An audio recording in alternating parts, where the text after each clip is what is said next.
to move to a new country whose language you don't speak at all? Welcome to Meet the Germans. In today's episode, I bring to you the second batch of my language survival tips. And if you want to catch up on the first part, you can do it here.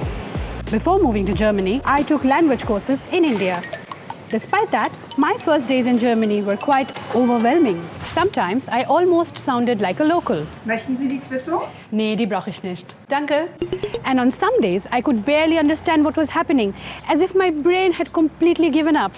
Entschuldigung, Ja? wo geht's hier zur U-Bahn? Zahlen Sie bar oder mit Karte? Sind Sie bei der Stadt angemeldet? All that later, here I am, giving you my German tips to survive your first week in Germany. The first place where you encounter the German language is probably at a train station on your way to your destination.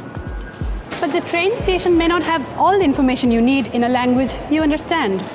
And I'm not saying that anything will go wrong here, but there may be a slight possibility that your train is either delayed or cancelled. In such a situation, be prepared to say one or some of the following sentences.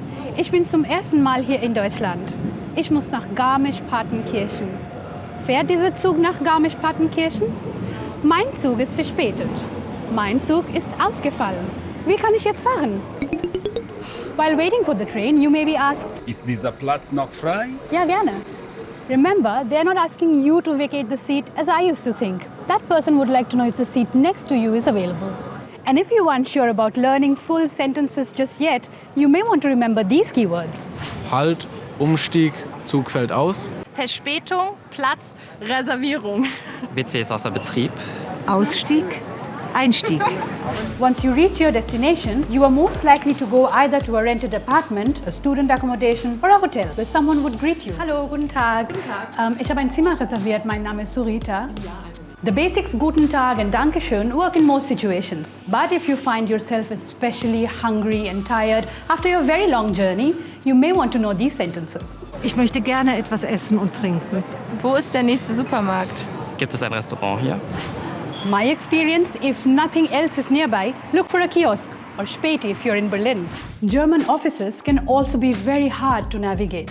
Which questions you are asked there often depends on your purpose in Germany, like study, work or family reunification. In any case, you are going to be asked why you are here. Machen Sie Urlaub oder sind Sie beruflich hier? Or something like, Was ist der Grund für Ihren Umzug nach Deutschland?